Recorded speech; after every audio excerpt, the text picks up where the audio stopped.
su inoperancia. No tiene derecho a quejarse. ¿No le gusta? Se va. Está la renuncia. Nadie lo obliga. Claro.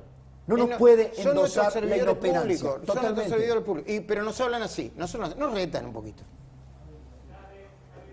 Necesitamos pedirle a cada actor de los arcos políticos que bajen la tensión y que bajen la obsesión que tienen con Pfizer, porque Argentina quiere comprar la vacuna de Pfizer, Pfizer le quiere vender la vacuna a Argentina y estamos trabajando para eso.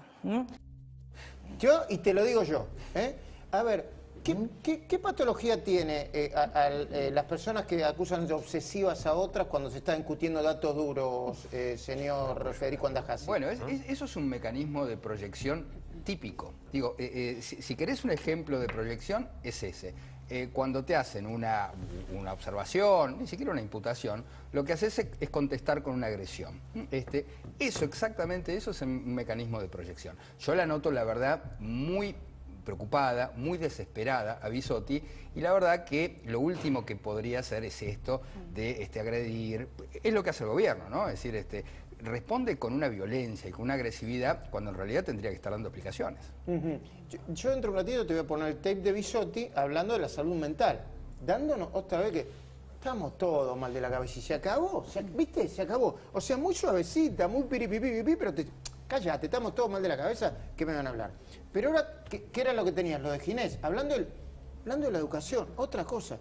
Por favor, así decidían las cuestiones epidemiológicas, así decidieron la cuarentena, con esta liviandad, doctor Ginés González García.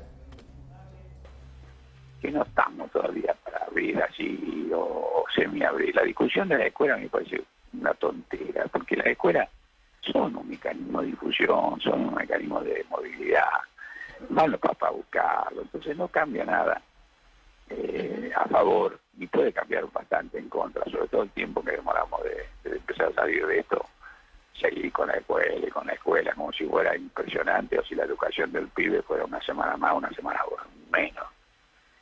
Yo creo que va a haber que hacer mucho esfuerzo para recuperar los tiempos perdidos, pero no por eso hay que hacer hoy que todos los pibes vayan a la escuela, sobre todo en los distritos que epidemiológicamente no tienen que ir. Hay lugares que sí, pero gran parte de la Argentina hoy está incendiada. ¿Puede ser que ya me esté molestando el tono o no? O estoy... Sí. Es un mecanismo... ¿Qué importa? Una semana, 2 semanas, un año, 2, ¿qué importa? Claro. ¿No? Pero lo tuvo... ¿Ustedes tienen hijos en...? Sí, en edad, y sobre todo los más chiquitos. ¿Me pueden contar si yo tienen...? Yo te voy a decir lo que pasa con esto. En 5 semanas que tuvieron de presencialidad, aprendieron más que todo el año pasado. Sí. Totalmente. Coincido plenamente. Y no habíamos hablado. Sí, es impresionante la diferencia, sobre todo los más chiquitos. Obviamente, un adolescente por ahí es distinto, no lo sé. Pero ¿Tus hijos cuántos años tienen? 9 y 7. ¿Y? Esto que te estoy diciendo. Dificilísimo, para un chiquito la virtualidad que aprende, no existe. está aprendiendo a leer. Exacto. Claro. Mi hija de 6, aprendiendo a leer, es imposible en un Zoom. O sea, es imposible. En la provincia de Buenos Aires, Sí. mi hijo de 8 fue 2 semanas y pico, 3 semanas. Sí. Avanzó más que todo el año pasado, el 2020. El año pasado, el 2020, estábamos con serios problemas porque creíamos que verdaderamente no iba a encajar en un colegio con doble escolaridad, con idioma. Pensábamos que íbamos a tener un serio problema. Esto que dice este bárbaro, este chanta, es un agravio a todos los padres. Pero además, Ginés les está metiendo un problema político a su gobierno, sí, a su amigo Fernández. Porque Padres Organizados, Luis, a nivel, es un actor político novedoso que ha nacido de la pandemia. Pero los Padres Organizados no son 2 o 3 dirigentes.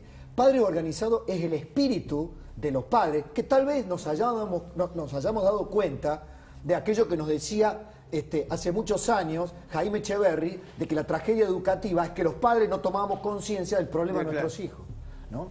Pero chanta con esa minimización. Una semana más, ¿qué es una semana más? Exactamente. Está agravando esa percepción de falta de empatía. Estoy construyendo, porque la semana que viene tengo una conferencia internacional sobre las escuelas abiertas y escuelas cerradas. Y todo lo vamos a repetir todo el perjuicio que significa para los niños. Pero una de las cosas que me llamó la atención en uno de los trabajos Reiteramos, porque, perdón, Roberto, te interrumpo esto. Roberto hizo un trabajo de campo en una escuela de la provincia de Buenos Aires durante un tiempo. 8 semanas, no hubo infección. Cero contagio, ¿no? Con protocolo. Hicimos PCRs. ¿Cuántos alumnos eran? 1900, 500 docentes, hicimos PCRs periódicas a los docentes, a los alumnos secundaria, voluntarios, para poder ver circulación. Y la verdad que los protocolos que hay en Argentina son protocolos muy seguros. Pero volví una cuestión al aprendizaje de los niños. Yo no lo conocía esto hasta que estaba estudiando esta conferencia, es si vos la incorporación de las primeras palabras la generás a través de pantallas, no se incorporan. Mirá vos. ¿Cómo? No se incorporan, es decir, y esto fue estudiado en Estados Unidos, es decir, la presencialidad, la 3D, la gestualidad, claro, el olor, el calor, real, etcétera. No es corpóreo, no es real. Eso genera el aprendizaje de la incorporación de las primeras palabras y del aprendizaje del lenguaje. Se hizo otro estudio que los padres no estaban una gran cantidad de horas durante el día y estaban en Estados Unidos con cuidadores asiáticos e incorporaban los cuidados asiáticos. No Ahora, entiendo. ¿Y? Bueno, la cuestión de las pantallas significa, o sea, tanto sea el asiático, el cuidador, como los padres, la incorporación se ocurre con la presencialidad. Ahora, cuando vos incorporás las pantallas para generar incorporación del lenguaje, esto no se incorpora en el humano. ¿Cuántos años tienen los mellizos, Martín? 4 años. Van, ahora están haciendo presencial. Empezaron de vuelta esta semana, sí. ¿Y? Vuelve, ¿cómo?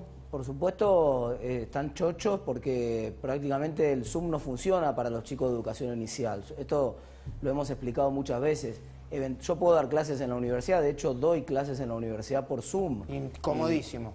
Sí, pero funciona dentro de todo bien porque somos gente grande y sabemos cómo organizarnos. Ahora, para la presencialidad en lo que se llama educación inicial, chicos que tienen 4 o 5 años que van al jardín, imposible de reemplazar con Zoom. Un ministro de Salud que no hable del vínculo que genera la escuela, no existe, Federico. Totalmente. Déjame que te dé mi testimonio. Vos sabés, yo soy papá de un chico con una discapacidad que nació prematuro. Esos chicos a los que el presidente les imputó la culpa de los contagios, tiene absolutamente claro mi hijo cómo son los protocolos y jamás en su vida se cambió el barbijo con nadie. Yo no te puedo explicar, digamos, el daño que le hacen los chicos con discapacidad, digamos, la falta de educación presencial. Es tremendo, porque esto que dice el doctor Debag es absolutamente así. Mirá, los chicos con algún grado de autismo, por ejemplo, donde ahí lo que falla son las células espejo, lo que necesitan es la presencialidad, porque no se da de ninguna manera, como explicaba muy bien el doctor, esta posibilidad de identificarse con quien le da clases. Y yo te digo, Luis, que es devastador, porque claro, el ministro lo presenta como un día, 2 días. Sumando un día, 2 días, claro, ya van 2 años. Claro. 2 años que los chicos no tienen clases. Esto es una aberración y no pasó en ningún lugar del planeta. Y ya que estamos, Federico, escuchamos a la ministra Carla Bisotti hablando de salud mental y de que todos vamos a tener y que tenemos problemas de salud mental con la pandemia. Y después quisiera tu mirada, Federico. Dale. Problemas de salud mental vamos a tener todos porque estamos viviendo una situación crítica, humanitaria, que no hay precedentes en el siglo. Crítica humanitaria, te escucho, Fede. Bueno, es muy grave este intento de, por una parte, minimizar y por otra parte, normalizar el daño psíquico. A ver, es cierto, digamos, que en una pandemia de semejante extensión, claro que hay daño psíquico. Ahora, otra vez, no es lo mismo el daño psíquico que se causa en una semana sin clases que en 2 años sin clases. A ver, esto se va acumulando, esto se va sumando. No es lo mismo el daño psíquico que causa en la población saber que vos vas a tener una vacuna a corto plazo que estar más de 1 año y medio sin vacunas.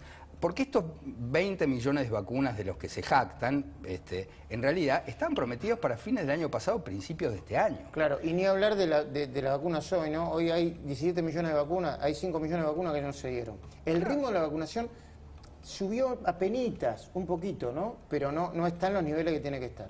¿Me completás, Federico? Perdón. Sí, digamos que solamente creo que con 2 dosis está el 5 y algo por ciento de la población. 6 y un poquito más. Bueno, es muy bajo. Después, a ver, no se puede naturalizar el daño psíquico. Desde el comienzo hemos visto cómo este gobierno minimizó. ¿Te acuerdas de una conferencia de prensa que dio el presidente Fernández que dijo, bueno, el mayor daño es la muerte, qué sé yo? Bueno, esto no es así de ninguna manera. Y mira, de hecho hay un estudio que acaba de salir como para desmentir a la ministra del Observatorio de Psicología Social Aplicada de la UBA, y el doctor Gustavo González, que es el director del OPSA, dice sobre la declaración de Carla Bisotti, mirá lo que dice. Dale. Cuando dice que todos vamos a tener secuelas, es una afirmación tan inespecífica que en vez de abrir puertas respecto a estrategias de abordaje, en realidad las cierra. Muy es interesante. Exactamente claro que así. Sí. Ahora, hay que decir esto, hoy por primera vez se vacunó a 300.000 personas. ¿Quiere decir que se puede vacunar por día? La semana pasada me habías invitado y yo te dije que tenía la capacidad de 500.000 y vos me dijiste, pero ¿cómo 500.000 por día? Bueno. Sí, 500.000, 500.000, 600.000. Bueno, porque no estaban las vacunas y porque... Ahora están las vacunas, ¿lo pueden hacer? Sí, lo pueden hacer y pueden hacer no solo 300.000. La Argentina puede hacer 400, 500.000. dosis por día. Ojalá. El gobierno, a mí me dicen que quieren aplicar 7 millones de dosis en junio. O sea, este mes 7 millones de dosis. Ojalá.